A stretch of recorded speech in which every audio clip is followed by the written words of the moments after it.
मोर ना पार्थसारथी दास भयस पार्थ हिसाब में कमेंट्री करसी बलांगीर डिस्ट्रिक्ट क्रिकेट लीग के मतलब डाकी 2 दिन मुझे आसी कमेंट्री कर ऑक्शन एका मुझे करी निश्चित भाव आज बहुत बढ़िया गोटे ब्लॉकबस्टर फाइनल मैच देखा लगी मिलला दुटा टीम जे कि बहुत बढ़िया खेल खेली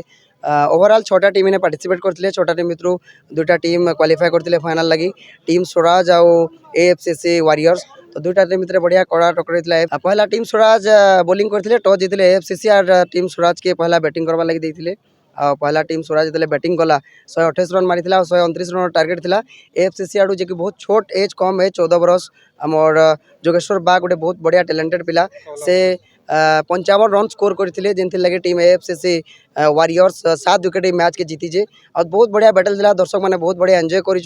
ओवरऑल आम देखा लगे गले आज आम जेन टूर्नामेंट आरंभ करूँ सका सका नहीं एवं तक दर्शक मैंने अच्छे एवं भी अच्छे आम सागे गोटे बहुत बड़ अपरचुनिटी सब प्लेयर मान लगी जे कि बलांगीर डिस्ट्रिक्ट क्रिकेट लीग रे सामिल होन आम डिस्ट्रिक्ट बोली ना बाहर डिस्ट्रिक्ट पे आसिक खेलीन सोनपुर खेलीन बरगढ़ खेलीन आउ टिटलागढ़ भी बहुत प्ले आसिक खेलीन गोटे बहुत बढ़िया प्लाटफर्म समस्त प्लेयर लगी जोटा कि बलांगीर डिस्ट्रिक्ट क्रिकेट लीग रो समस्त मेंबर मैंने देन प्रथम वर्ष प्रथम संस्करण आम नाई लगला प्रथम वर्ष एंता लगला आम 10 वर्ष टूर्नामेंट कर दर्शक थे से बहुत बहुत धन्यवाद समस्त दर्शक मान के निश्चित भाव बहुत दिन बाद आम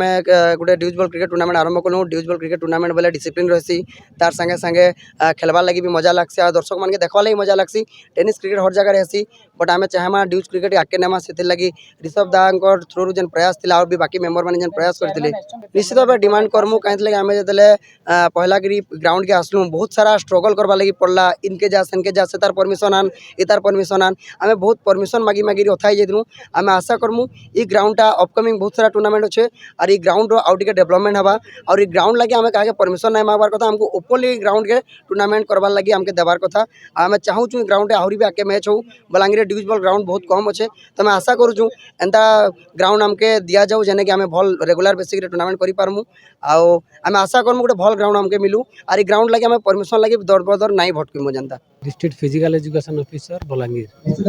प्रदीप कुमार पात्र आज डिस्ट्रिक्ट प्रीमियम लीग रे आम ये गेस्ट होगी आसी अत्यंत खुशी मन करुचु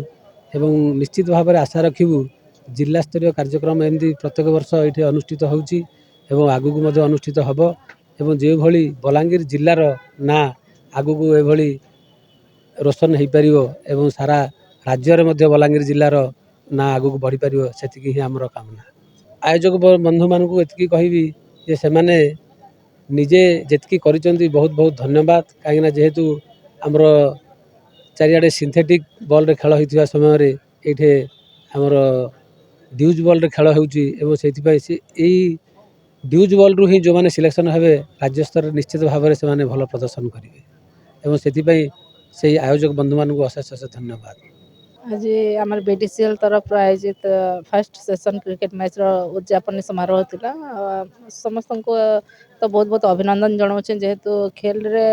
हार जीत मैटर नहीं करे आम केते भल करी खेलसन सेटा मैटर करसी तो समस्त को गोटे मेसेज भी देवा लगी चाहिए जे भी जेन लाइन रे जाउछन सेटा के निजर 100% देकरी केनता करी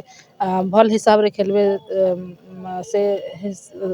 लगी समस्त को निवेदन कर्मी आके एथरे भी बहुत फ्यूचर अच्छे तो समस्त ए लागुन आ प्रति वर्ष डाकुचन भल गोटे भीतर गोटे उत्साह अच्छे तो आम तरफ जहाँ किसी भी सहयोग होगा निश्चित भाव देखो विगत वर्ष फील्ड डेवलपमेंट लगी आम पूर्वतन मुख्यमंत्री भी मानव नवीन पट्टनायक टर्फिंग लगी पाखापाखि